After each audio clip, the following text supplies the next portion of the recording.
We are live. Hello, everyone. Welcome.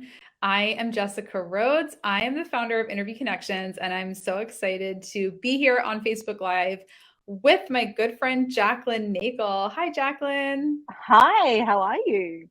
Doing so well. I'm so happy to be with you again. I'm really excited to have you on because we have a lot of clients at Interview Connections that are speakers that want to be speaking more. Obviously, we're booking them on podcasts. We speak with entrepreneurs who want to get more speaking opportunities. So we are just really excited to be bringing your knowledge to our audience. So, before we kind of dive into this interview and this conversation, just want to tell everyone a little bit about you. So, Jacqueline Nagel has a career driving 6, 7, and 8 figure business growth through speaking driven strategies. And over the last 5 years, she's worked with people across Australia and the US to do the same. On a personal note, I have worked with Jacqueline. We met in a mastermind group together. Margie has worked privately with her. She is just absolutely incredible. I know one of the things that you are an expert in is resilience. You have an amazing story. You are a great guest on Margie's podcast, We Get It, Your Dad Died. It's one of my favorite episodes on her show. So Oh, thank definitely you. check. Yeah, it's incredible.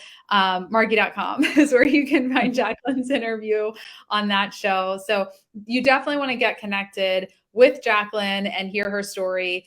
And today we are going to be diving in. So be sure to say hello in the comments. Hopefully, I'll be able to see your comments here on StreamYard and can ask them. But the first thing I want to do is have you, Jacqueline, share normally kind of the call to action and like what you do is at the end, but I want to make sure people know right away, what do you do at any, like your company, Any Given Tuesday? Yeah.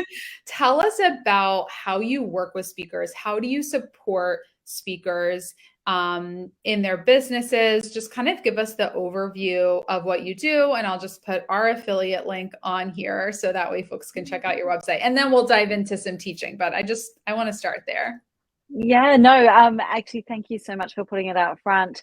What we do, we've, as everyone has, we've reshaped the business over the last 2.5 years. And so there's three key ways that we work with people now. And one of them is the cohort, which is predominantly, well, it's actually exclusively for women who are at the emerging or aspiring level of speaking and also who want to punch through to a next level. So some people might have started a speaking career, started getting paid a little, it's working well for their business, but it's not consistent. They actually want to go that next level. So that's a online group program that we do across Australia and the US, but we also have a lot of in-person connect. And once we get to a certain membership level from the US, we'll be delivering our events live in the US as well, which is really exciting. So that's the cohort program. And then we also work individually, so private clients to transform their speaking capacity and their speaking ability in their speaker driven businesses.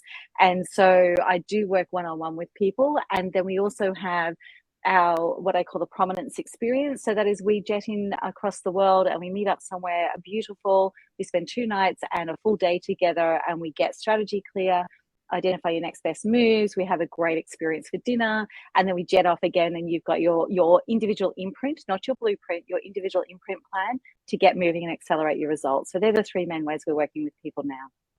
Perfect. Awesome. Hi, Karen is here. Hi, Karen. Yeah, guys, I'm saying guys, sorry. That's such like women, everyone here, put your All the questions in the people. chat. All the people. It's after 5, so I'm a little casual right now. So, and it's nice and early for Jacqueline. We are Yeah. speaking across the globe. So, let's first dive into this really interesting topic that you have, Jacqueline, the link between people who want to make an impact but don't invest in their ability to speak and sell. And this is so relevant. I just did a social media post today featuring a little clip from one of our clients, Oscar, who coincidentally is also in Australia. He's Yes, he on is. yeah, he's on a quest to create 100 million deep listeners around the world. And he does invest in his ability to speak and sell. But for those people that like they're out to change the world, they're out to have a huge impact, but they're not willing to invest or they're not investing for whatever reason. Can you speak a little bit more about this? Yeah, look, this is one of the things that really does quite annoy me. And I'll make sure I don't speak too fast in my Australian accent because I get really worked up about this. But people say to me all the time, I know I'm here to make an impact. I know I'm here to make a difference. I know that I'm here to make a dent in the universe. And they're just trying to cobble things together. Right. And the thing with speaking and sales, there's three key things that I want people to understand. With speaking and sales both, because they're interlinked. The better you get at speaking, you better get at sales. The better you get at sales, the better you get at speaking, right? So the thing with that is it's a strategy and a skill. So anyone can actually decide that they're going to be better at it and get better at it. You can learn it no matter where you're coming from. You can learn how to speak and sell with strength, power, and grace. So it's a learnable skill. So it's investable and learnable. The second thing is that when people say to me, "Oh, I'm here to make an impact," and particularly pre-COVID, when I was speaking in a lot more live rooms, I would say, "Well, okay, great." So especially in rooms full of predominantly women, I'd say, "Who's on this earth to make an impact?" And all hands would go up. And say, "Okay, so who in this room? Keep your hands up if you love sales," and all hands would go down. And it's like, you cannot make an impact if you're not willing to sell, because even if you are wanting to sell just a movement or an idea or get buy-in, you've still got to sell an idea, right? And it's the same as, people say, I don't care if I ever get paid to speak, I just want to make a difference. And it's like, well, great. But to get cut through and to be heard and to be recommended and to be referred, it's the same strategy. Whether or not you get paid, you've got to invest in the same level of skill. And so, if you really want to make an impact, then there's a couple of things. Speak in a way that gets cut through, and speak in a way that magnetizes, and speak in a way that activates, and also actually learn how to sell and fall in love with the process, even if you don't fall in love with the concept, because then you can build the resources and capacity within yourself, within your team, and to give back to community to really make that difference that you say you want to make. Yeah, I love it. It's so true. You have Yeah. to, yeah, those two are so linked. So actually feel I really want to ask you, Jacqueline, like what is wrong with the most speaker trainer programs out there? Because We've you had this are discussion a lot. you are the best. Like I have been to your in-person workshop. Like it's incredible. And what I learned from you at your program was like, oh my gosh, like I don't feel like this is what most like speaker trainers are talking about. And Yeah. for those of our viewers here that are here because they want to be speaking a lot, like I just want you to kind of dispel some like avoid these programs. This is a red flag. Like, you know what I Yeah. mean? Yeah. So there's a lot, and we've had big discussions about this over the years. Yeah. So one of the things, there's a few things, and we could actually fill the whole episode with this, but Yeah. I won't do that, I promise. And I actually started really focusing in on teaching people how to speak, sell, pitch, and negotiate about 5 years ago, because I got so annoyed at the lack of great quality speaker training out there. So I was showing up because I was curious about why I was going to events and people who I knew were trained were speaking really badly. And so I started actually showing up to a lot of these different speaker trainings. I thought, wow, I'm going to show my age here. In the last 20 or 30 years, has the world changed so much that people have forgotten how to train people how to speak? And so I got a little bit arrogant, a little bit egotistical, and I went, I can do this better. And what it is, so there's a couple of things that really annoy me. One is, especially pre-COVID, and they're bubbling up again now, everything was about, come with me, I will make you an authentic speaker. And it's true until you get into the room and you realize it's directive authenticity, that it is, I can make you an authentic speaker in my likeness. Not in your likeness, in my likeness. This is the way I've done it. This is the way that you need to do it. This is who you need to be. You need to do big gestures on a stage. You need to do no gestures on a stage. You need to be funny. You need to not be funny. And it's like they can only teach the way that they've learned. That's great, but it doesn't serve the individual, right? The other thing is that a lot of speaker training is just about getting you on your feet for 5 to 10 minutes to speak and speak and speak, and they don't care what the topic is. It's like, oh, if you can get on your feet for 10 to 15 minutes, but the thing is, you come back out into the sunlight in the real world, and you still don't know how to actually shape your own content into something that matters. And so that to me is almost negligence, because it keeps you in this cycle of believing that your voice isn't good enough simply because you haven't been taught how to deliver your own content your way and your voice. right? So it actually keeps you inside that imposter circle, which serves those trainers really well because you keep circling back to them. Because you had a dopamine hit in the room. Oh my goodness, I was on my feet and I did it and that was great and people applauded. And so you keep circling back to them. Like I actually really, when I work with people and they come through a program, whether it's 3 days or 12 months, my greatest hope at the end of it is I spin you out and you never need me again, right? Because I've taught you how to tell story and shape story. I've taught you how to create magnetism through questions. I've taught you how to take people on a deliberate pathway as you go through. So my genuine hope is that once we work together, you actually never need me again unless it's to level up again, right? And most speaker training is not geared that way. It's geared for the masses. You've been in my workshops, right? They're intimate. Okay. My private work, you have constant contact with me. So, so when you're about to, take yourself off a cliff because you don't want to do the gig that you just won, I'm the one who talks you off that cliff, right? And so the cohort, our newest program, is for the masses, and only because of the fact that I want everybody to have access to this training, because nobody's doing it the way that I do it. And it's taken me a while to own that. So everyone listening in who's like, imposter syndrome, I've got this voice in my head, my inner critic does it, I get it. Jess and Margie did this work with me when I could still travel to the US before COVID, right? It's always been good work. It's only in the last 6 to 12 months I've gone, no, this actually needs to be in the hands of as many people as possible. And the other thing that I found extraordinary was every single, even keynote speakers paid to deliver a keynote was still seeding a pitch from stage.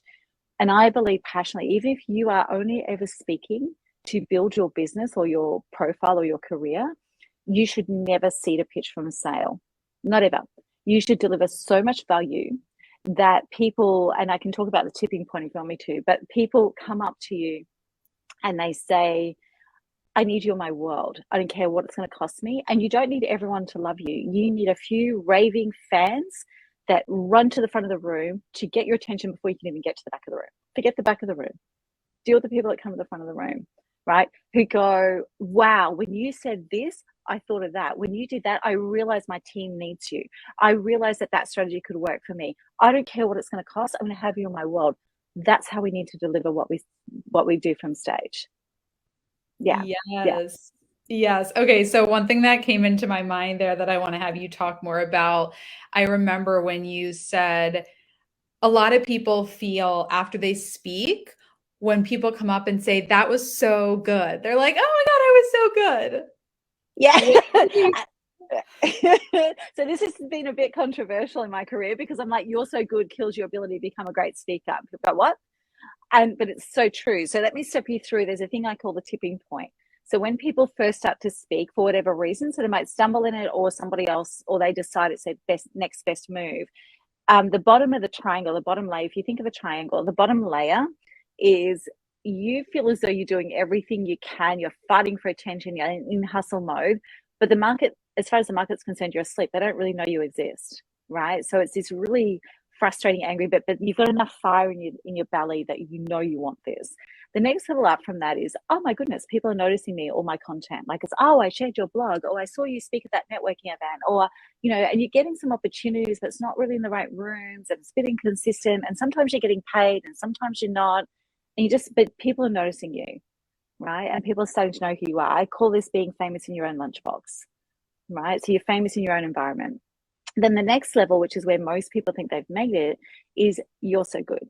You're so good. You're so good. And the perfect example of this was a few years ago, a keynote speaker asked me to work with him.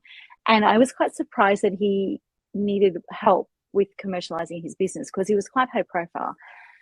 Anyway, his issue was that he wasn't getting rebooked. And I said, well, next time you're speaking close to me, let me know and I'll come and see so I can see whether or not it's something I can help you with. So about 4 weeks later, he was speaking, closing keynote, 500 people, which in Australia is a big conference. We don't have 10,000 people like in the US. And he was closing keynote. And he was, at the end of it, was standing at the back of the room. And of that 500 people, I think 400 of them didn't leave until they'd seen him. And they were like, you're so good, your story is amazing, you're so courageous, you're so brave, blah, blah, blah. And so at the end of it, when we were sitting down having a coffee, he's like, you see what I mean? He's like, I don't understand why this isn't working for me. And I said, because it's all about you.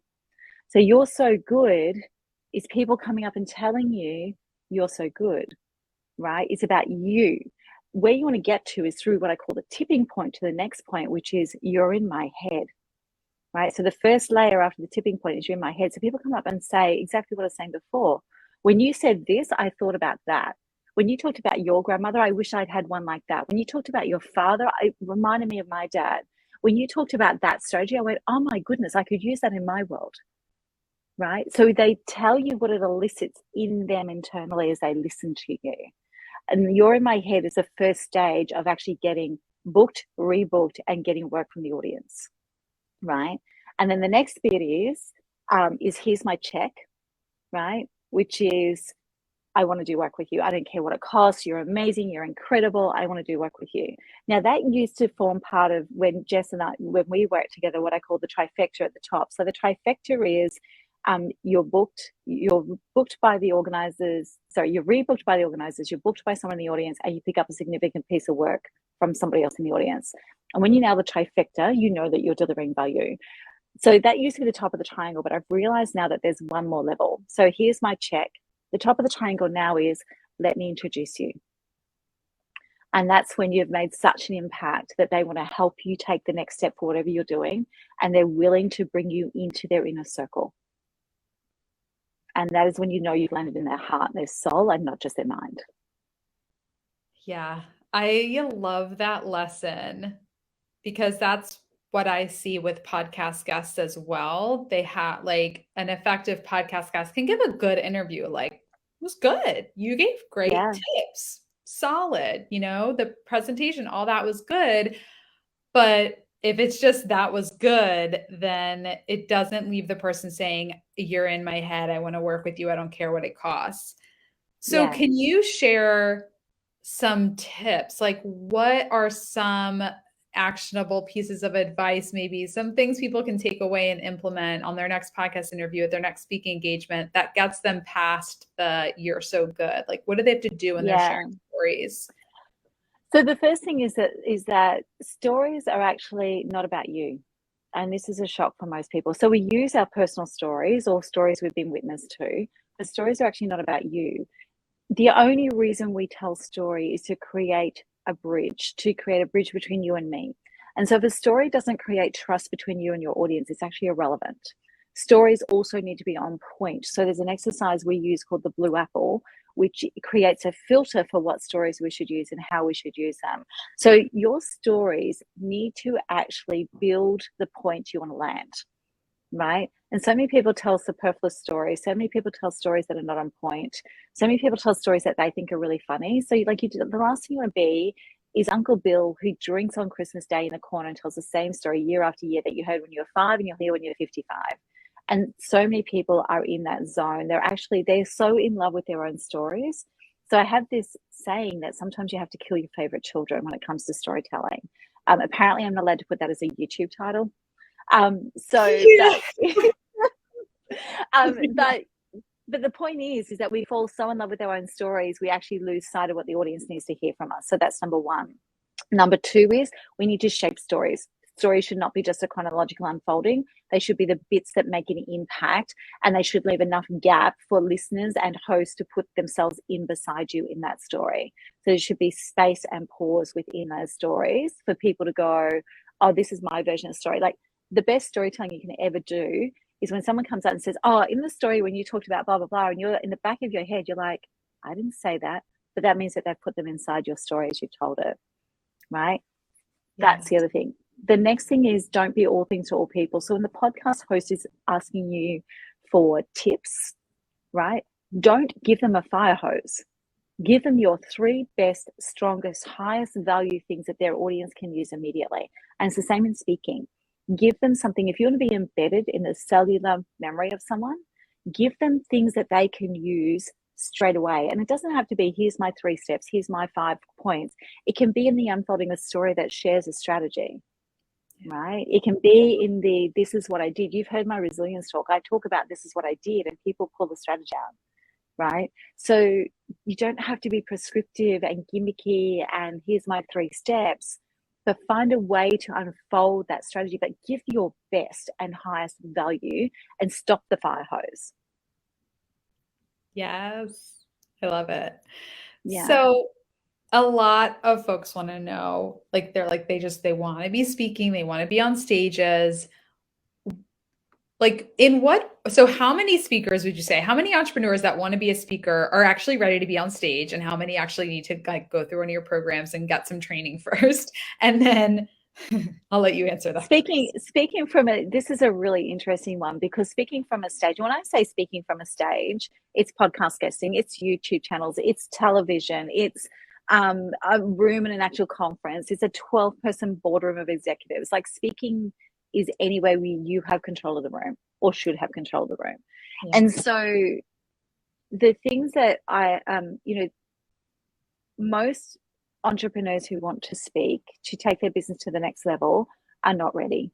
Think about, I know you have chambers of commerce and business industry networks over in the US as well. Think about those 20-minute speakers that you want to tear your hair out. When you walk out, you think, that's 20 minutes of my life I'm never getting back again. Right. So, and it breaks my heart, because there's so many things that they could do so quickly to really shape and be amazing.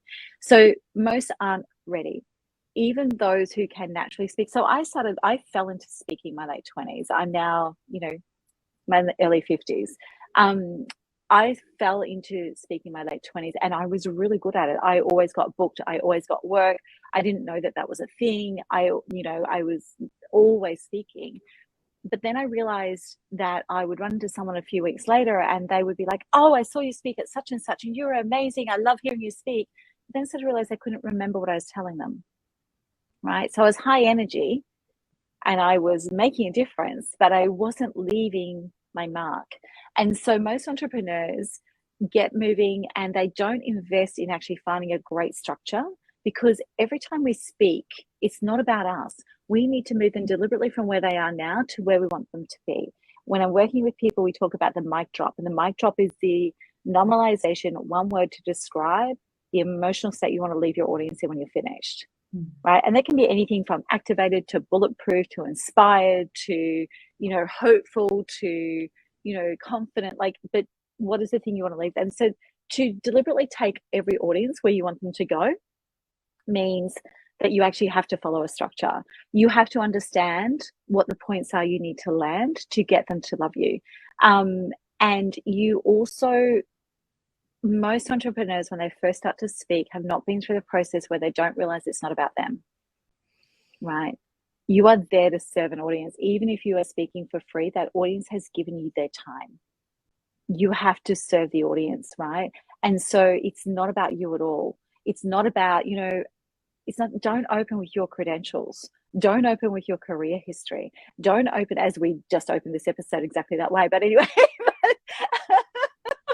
but when you're at the front of a room, don't open with those things. Drop me straight into a moment in time that takes me into a story that demonstrates that you know your stuff, right? Don't give me, and people use quotes from famous entrepreneurs and famous communicators and let's stop that. And if you're going to use a quote because you're in love with it, then tell me when you first found it and what it meant to you the moment you read it and how you've used it. Make it relevant. Right? Stop giving away your power on the stage because you're not 100% sure. The other thing with entrepreneurs who are early on, especially if they're nervous about speaking, don't get on a stage and say, hey, I haven't done this very much. Please bear with me. Please work with me. Don't. Stop apologizing. If I can see you're nervous, I'm going to work with you anyway. But the minute you ask me to the minute you apologize to me for being nervous, I'm done. Right? But if you show up, your shaking voice and your sweaty palms and no idea where to say on the stage, but your content sings, I will not only forgive you for being nervous, I will wrap you up in love with it. Right? So stop apologizing. Yes. Okay, that was incredible. I love it. Don't do what we did in this video. Don't start there. If Jacqueline was leading this Facebook Live, we would not have done that. I know I still would have introduced you. I just probably wouldn't have brought the programs up front, but I love that you did that. So, there's so every rule, and this is one of my maxims. And Jess, you've known me for a while now. It was a quote that I found very early in my career, probably about 20, 25 years ago. It was apparently from Albert Einstein. It was before the internet went crazy with memes, so I think it might have been. And what it is first you have to learn the rules of the game, and then you have to play them better than anyone else. So speaking and sales is a game. It has rules and boundaries, but sometimes you need to break those rules and boundaries. There's nothing that is absolute in this game. Mhm. Nothing that is absolute. Yeah, I love it. So, for the entrepreneurs out there and speakers who they are ready, like they are great. They're the type of client you would have that's ready to level up. They are really Yeah. in a great spot. And how do they get booked? The million-dollar question. How do Yeah. they actually, Yeah. I'm gonna get them on Hustle, podcasts and in baby. No kidding. rejections, but So, there is, and we've talked about this a few times, podcast guesting is the best way for you to get traction and to make sure that your message is strong enough to learn how to serve an audience, all those sorts of things. It's a really good forming ground. The thing is, when you actually really want to level up and really want to either turn your speaking into a revenue stream on its own right, or use it to really take your work to the next level, then you actually, there are some, well, I said you can break all the rules. There are some irrefutable truths about being bookable, right? So, number one, people have to be able to find you. Your digital footprint must say that you're a speaker and what you're speaking on. You need to have some collateral in place. And that collateral is you must have a one sheet, right? You absolutely must have a one sheet. You must have testimonials. Written's fine, video is better, but you must have testimonials. So, even if you're just starting to speak, find someone who heard you speak in a town hall for the Scouts who's willing to say the message was amazing, right? Just get some testimonials happening. And then you must have a speaker's agreement so you're professional and you're actually protecting your own IP. So you have that all ready to go. You have to have systems. It has to be easy for people to reach you and you have to know how to sell. The other thing that is really important that accelerates your career, and I've not worked with one speaker yet that hasn't been able to, that has been able to achieve a massive leap in profile and business and revenue without this one thing, and it's a speaker reel. So you will hear a lot of different advice about, oh, you only need 30 seconds now, blah, blah. That's a hype reel. That's different.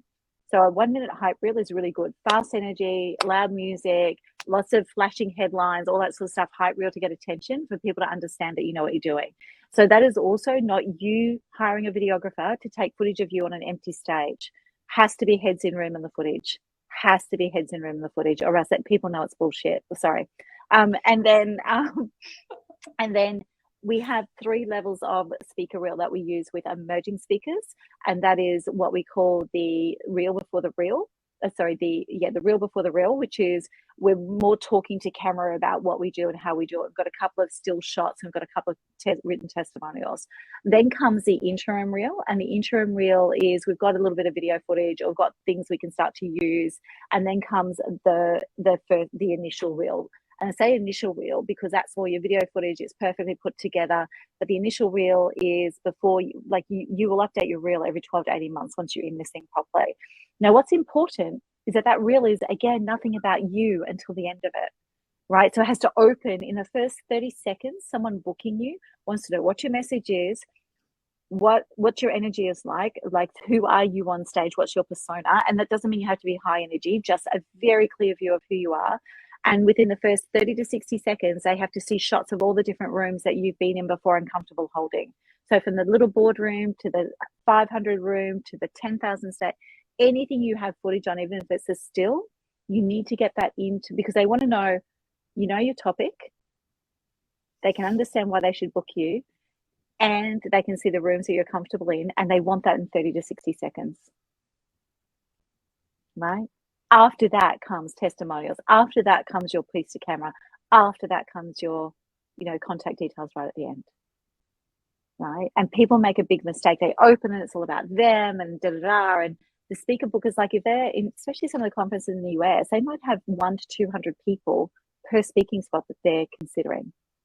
You will not get more than 30 to 40 seconds of their time, right? If you get that first 30 to 40 seconds, they'll do the rest. Now, people say to me all the time, but I'm only speaking to build my business profile. How's your brand? How are you showing up for your brand? People say, oh, I'm speaking for free though. How's that working for you? Right? Have those things in place. Or even if you don't, have a plan to get them in place. Yes. Just want to tell everyone this video is not getting taken down, so you're going to want to rewatch this and wait that whole checklist out, okay? That was gold. That was gold. If you want to be getting booked to speak, you need to go through that, like write that down and start scheduling in time to get all that done. So, Yeah. And the Jacqueline, beauty, if I can just jump in quickly, Jess, the yes. beauty of the speaker one sheet, if somebody's with Interview Connections done their podcasting one sheet, it's a quick step from there. Yes. Yeah. The podcast one sheet is something we make for you at Interview Connections. So you can easily take that and then just revamp it. It's very, very easy to repurpose it. So let's talk a little bit about the role that podcast guesting can play. This is, you advise your clients to be using podcast guesting as a way to build their speaking career. So can you just share, why? For the speakers watching who aren't yet working with Interview Connections, maybe they met us at NSA and they're thinking about like doing podcast guesting. Can you help educate them on why podcast guesting is a really important part of speaking? Yeah, look, it's super important. And I would love to kick off actually from a story from someone you and I both know through the mastermind group, which was Eleanor. And Eleanor's entire speaking career, which is highly paid, comes from her podcast, right? And from being on a podcast guest on other people's things. And that was when we first all met, you were already with Interview, you had already started Interview Connections, but it was a conversation with her over dinner one night where that just blew my mind. Her entire speaking career was off the back of her own podcast and podcast guesting. And she's highly paid and in demand, right? And she's a rock star, let's be honest. She's an absolute rock star.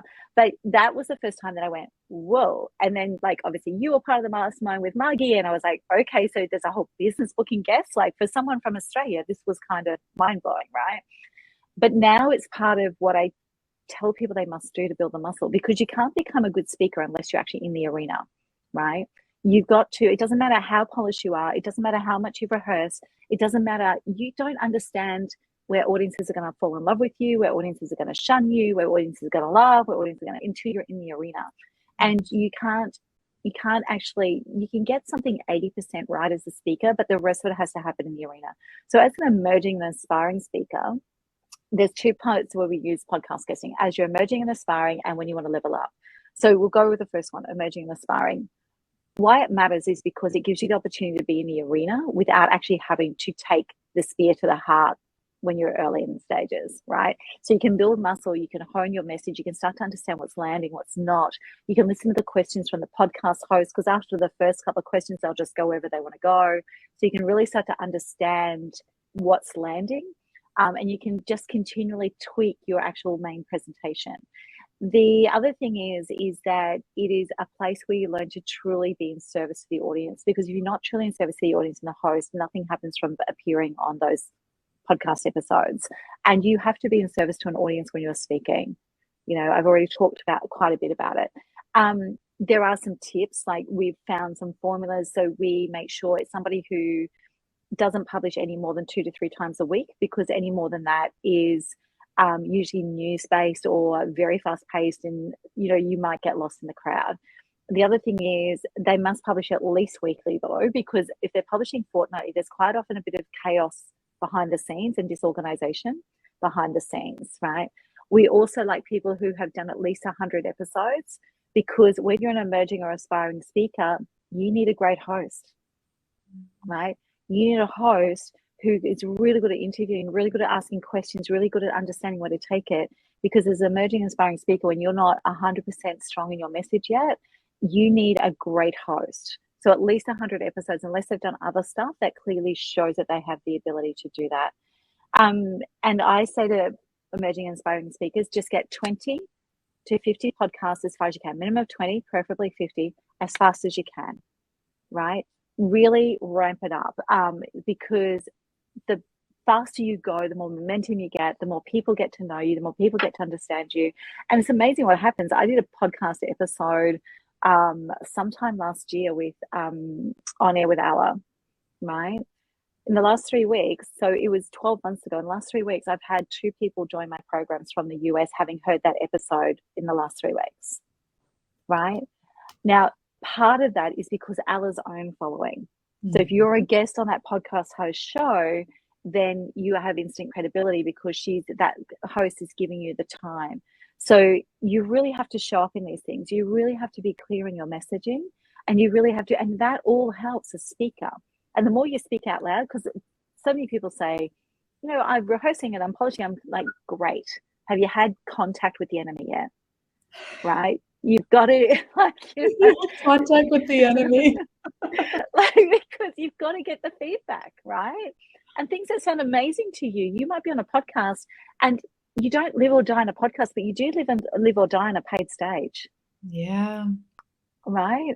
And so take the opportunity and the advantage to get really, really good. We never used to have this opportunity. Like, you literally had to practice in front of your teddy bears and your puppy dogs and then stand on stage and hope like heck it worked. Right. Now we have this amazing opportunity. So they're the things that we tell our emerging speakers. Then we tell the same thing for our speakers that want to level up. So they've got new content, they want a bigger audience, they want bigger fees, they've got a book being launched. And I know this, what I first learned from you guys was a book launch tour by podcast is one of the best things you can do. Right. So when you want to level up or you've got something you want to get to market, then go hard again and then settle back into the rhythm. I think Interview Connections, you recommend sort of one a week, don't you? So yeah, and we've really evolved too with just like observing what works with different clients. So we have 3 different packages, 24, 32, 48 bookings, and then we work with the client on the pace at which those get booked, because if someone has a book launch or you want to get that practice and you want to go as fast as possible, like, let's work on that, right? If you get a tour, if you need to just get like some steady, slow burn visibility, then it might be like 2 to 4 a month. So yeah. And that's the thing. Like, you need to maintain a certain rhythm if it's part of your strategy, but there are times when you need to really amplify it. And to be honest, it's fun.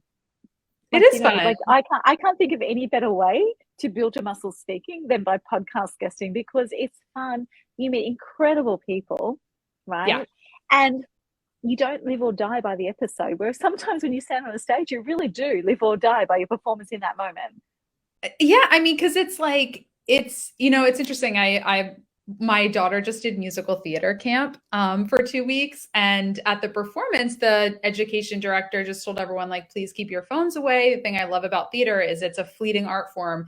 It lives here. It's not recording it and watching it over and over. So like your live speaking engagement, of course, some people, maybe record it obviously for your speaker reel, but typically the people in the audience aren't going to go back and watch it again. People aren't going to Google and find it. So it's a really cool opportunity to speak that is very different from speaking on the physical stage. Yeah. And really invaluable. You can see, even as podcast hosts, you can see their first episode compared to their most recent episode. As podcast guests, you can see, there is a real difference in the growth of communication and speaking skills the more that you do it. And it's actually, if you listen or you do the random listen back, you can see it. And so, why wouldn't you avail yourself of that? Yeah. And the other thing about podcast guesting, I want to circle back to what you mentioned in the very beginning, the connection with speaking and sales. You can't be great at speaking and bad at sales and vice versa. And I really want to echo that, because I do a lot of the sales calls for Interview Connections. And the thing I love about podcasting and doing these lives and all of that is, if I'm getting a certain question or a certain type of potential client, speakers, I'm going to create content and get interviewed and interview people about the questions that my potential clients have, because it allows me to more effectively sell. It allows me to more effectively educate them and answer their questions. So I'm going to be fully transparent on, like, why do I create content for speakers? Because we have a lot of potential clients that are speakers. Why do I create content about book tours? Because we have a lot of authors. So that is what podcast guesting allows you to do. If you have leads with a lot of specific questions, you can go create content on podcasts about that and send them those interviews. So and it's just one of those things. We also have a content accelerator map, which you can actually take one podcast episode and turn it into, if you really want to go to the extreme, 67 pieces of content per podcast episode, right? That includes 25 tweets. So I'm like, I'm cheating a little on the amount, but you can, we've got this map. And so, for me, for people who are exhausted by the content churn and exhausted by having, just go and have fun with podcast guesting and train your team or a VA to do the content acceleration map, content's done. Yes. Is that in one of your Forever. programs, Jacqueline? Yeah, that's in the cohort.